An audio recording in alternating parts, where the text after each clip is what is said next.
Oke Bapak Ibu, terima kasih sudah bisa hadir di tempat ini.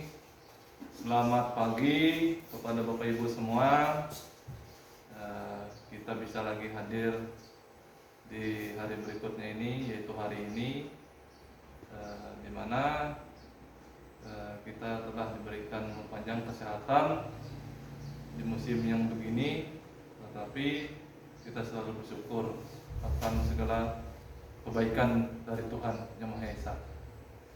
Di sini saya akan membuka acara kegiatan kita, yaitu in-house training, yang dimana Bapak Dodi sebagai narasumber kita untuk membawakan atau memaparkan materinya kepada kita. Waktu dan ketersediaannya saya persilahkan. Terima kasih. Oke, baik, terima kasih. Pada saat ini saya akan melanjutkan pembelajaran kita. Tadi sudah kita mendengarkan beberapa penyampaian pemaparan dari teman-teman fasilitator atau pengajar. Dan saat hari ini kita lanjut ke bagian asesmen diagnostik, gitu ya. Dan pada saat hari ini asesmen diagnostik pelajar berkebutuhan khusus, ya, yang akan kita pelajari. Asesmen diagnostik pada pendidikan khusus bertujuan untuk mengetahui potensi, kelemahan, dan kebutuhan anak berkebutuhan khusus yang dilakukan sebelum pembelajaran atau sering disebut dengan asesmen bagi anak berkebutuhan khusus. Dan di sini dibagi lagi jenis asesmen diagnostik pendidikan khusus dibagi menjadi 3 bagian. Yang pertama itu asesmen akademik. Yang kedua asesmen non akademik atau program kekhususan. Yang ketiga adalah asesmen perkembangan. Nah, di sini contoh dari asesmen akademik.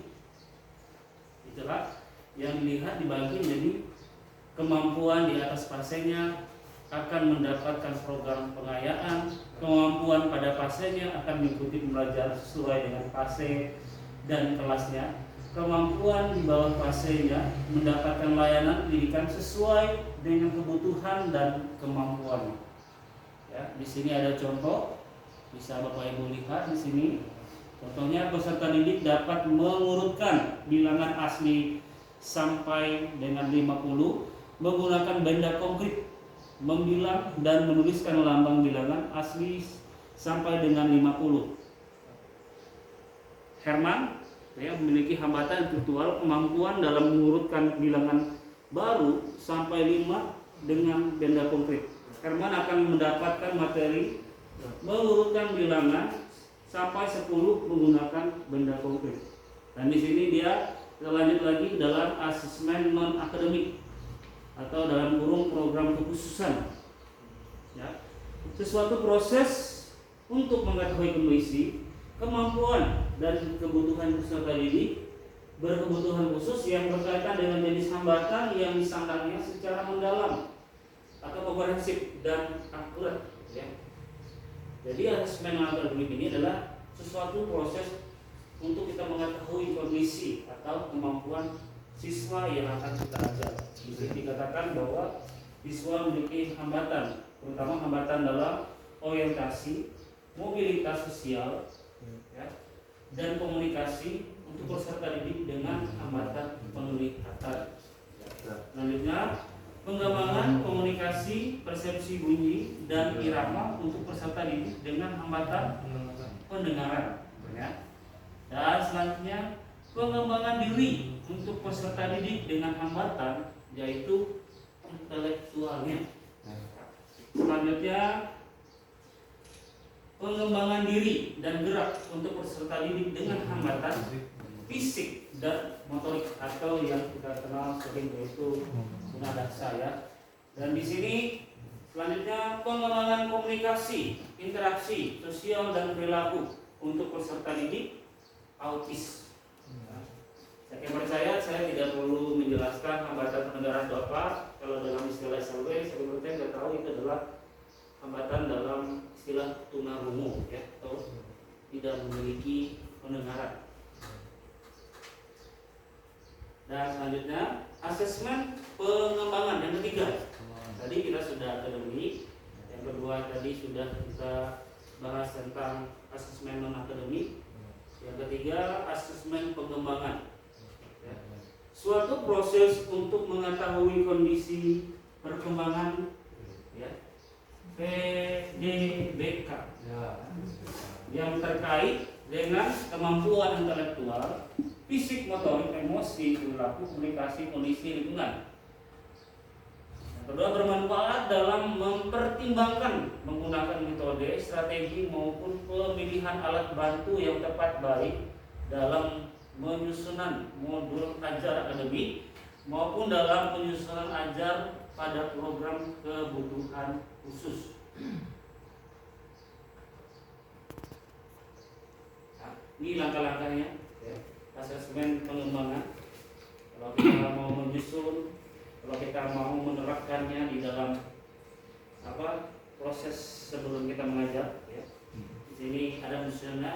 Yang pertama itu adalah penyusunan instrumen asesmen. Yang pertama itu menetapkan tujuan asesmen kita. Yang kedua itu mengembangkan alat asesmen. Yang kedua itu pelaksanaan asesmen, yaitu pertama-tama lakukan wawancara, gitu ya. Tentunya wawancara ini kita bisa tanya, ya, kalau siswa ini bisa berbicara, ya kita tanya kepada siswanya, dan juga mungkin juga kita bisa juga tanya dengan orang tuanya, ya, di mana ada anak ini di rumah, kehidupannya hari-hari seperti apa, ya. Dan juga kita melakukan pengamatan, ya, pengukuran informal, tes baku, mengkaji dokumen. Dan yang ketiga di sini penafsiran hasil asesmen dan rekomendasi berdasarkan penafsiran ini program pelajaran atau penanganan khususan peserta didik akan direkomendasikan dan dikembangkan sesuai dengan capaian pembelajaran dan fase. Nah, ini dia tujuan dari dan fungsi asesmen diagnostik, ya, diagnostik, ya, yang sudah kita bahas dari tadi, ya. Tujuannya itu apa sih? Ya. Mungkin tadi sudah kita mengambang-ambang. Jadi tujuan di sini yaitu memperoleh informasi tentang kondisi anak, baik yang berkaitan dengan kemampuan secara akademik maupun non akademik, dan kekhususan secara lengkap, akurat dan secara objektif. Inilah tujuan dari asesmen diagnostik, ya, agar guru itu tahu, ya, bagaimana kemampuan dari siswa tersebut. Jangan sampai guru kasih soal yang tinggi atau berat, ya, soalnya itu susah, gitu ya, sehingga membuat siswa itu tidak bisa berkembang, ya. Tetapi pemberian tugas, pemberian penjelasan itu harus sesuai dengan kondisi siswa dan tidak jauh dengan kehidupannya sehari-hari, seperti itu. Sasarannya itu adalah semua peserta didik yang teridentifikasi atau telah ditetapkan sebagai peserta didik kebutuhan khusus, ya. Mungkin sasarannya itu adalah orang di luar sana, ya, atau orang tua sasarannya, ya, bukan. Pasti tujuan sasaran itu kita mencerdaskan murid kita, tahu apa yang jadi sasaran kita, tahu, ya. Jangan sampai kita salah arah. Oke, lanjut strategi. Nah, ini dia penting strategi. Nah, ternyata dalam mengajar pun kita membutuhkan strategi. Tidak hanya dalam hal-hal lain, gitu ya, dalam usaha saja. Ternyata dalam mengajar juga butuh strategi. Ya, yang pertama di sini adalah menetapkan jenis asesmen yang akan dilakukan, memilih atau mengembangkan instrumen asesmen yang tepat, melakukan asesmen sesuai dengan panduan yang dipersyaratkan, melakukan tabulasi, klarifikasi dan analisis hasil asesmen, melakukan kaset conference, ya, mendokumentasikan semua data hasil asesmen. Nah, saya mau tanya, ya, di bagian yang keempat, di situ melakukan tabulasi. Nah, saya tanya kepada ibu dan bapak, melakukan tabulasi itu apa?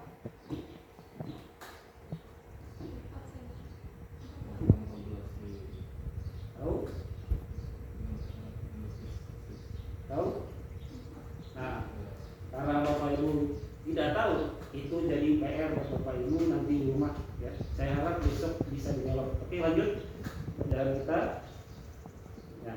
Dan sini adalah berikut adalah kutipan hasil rancangan asesmen diagnostik yang telah Bapak Ibu buat.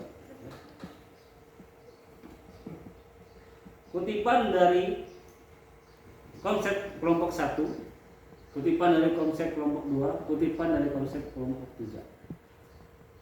Ya.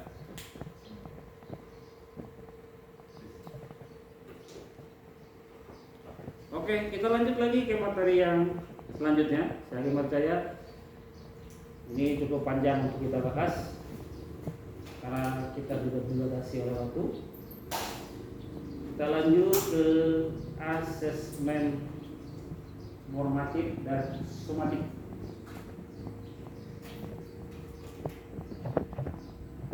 Oke, yang pasti kita tahu ya, asesmen diagnostik itu apa, asesmen sumatif itu apa, dan asesmen formatif itu apa ya.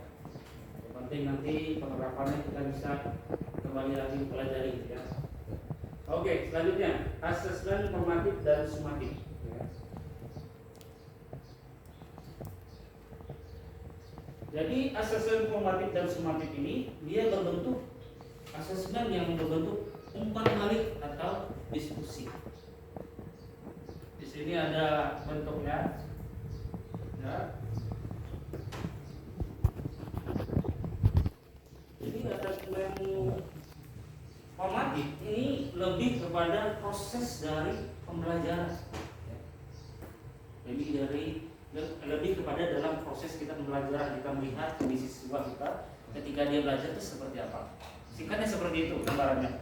Dan asesmen sumatif ini itu sifatnya evaluasi di akhir pembelajaran seperti itu Bapak Ibu ya. Nah, ini dia.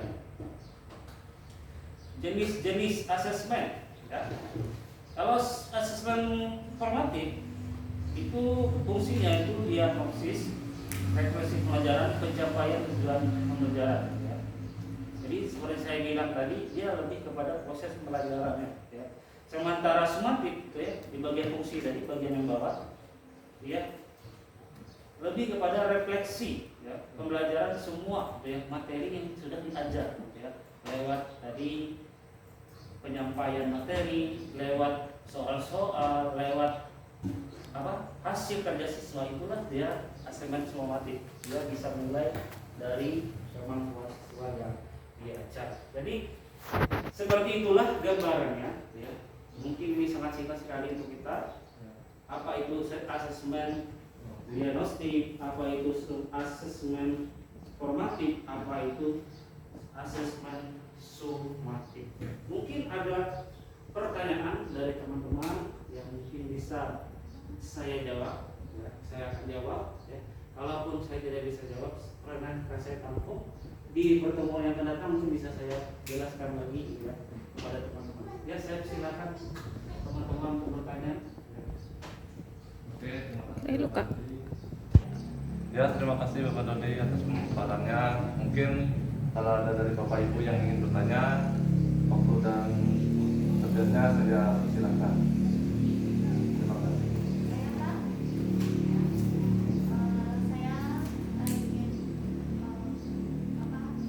Penjelasan secara singkat aja Pak tentang tiga tadi Pak, dari diagnostik, formatif dan sumatif. Secara singkatnya Pak dalam pembelajaran.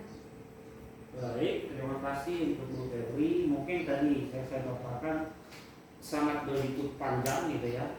Mungkin ada terlewatkan seperti itu. Dan saat ini saya akan menjelaskannya secara singkat gitu ya. Apa perbedaan dari ketiga asesmen ini? Asesmen diagnosis itu adalah asesmen yang untuk belajar ya.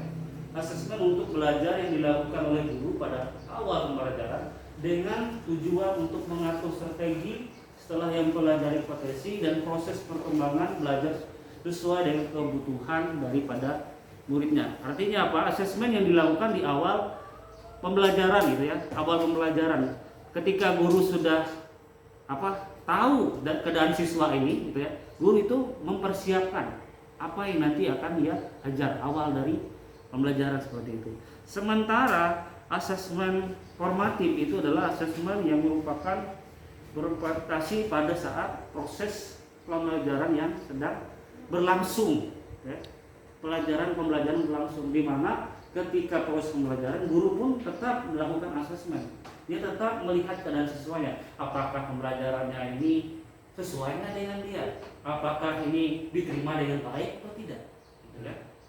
Dan sumatif ini masih berhubungan sebenarnya dengan formatif, ya. Tapi ada sedikit perbedaan. Dia asesmen, dia sifatnya pada akhir pembelajaran, di mana guru memberikan tugas, guru mulai mengevaluasi apa yang menjadi kebutuhan siswa yang seharusnya yang akan dia perbaiki ke depannya dalam proses pembelajarannya, ya.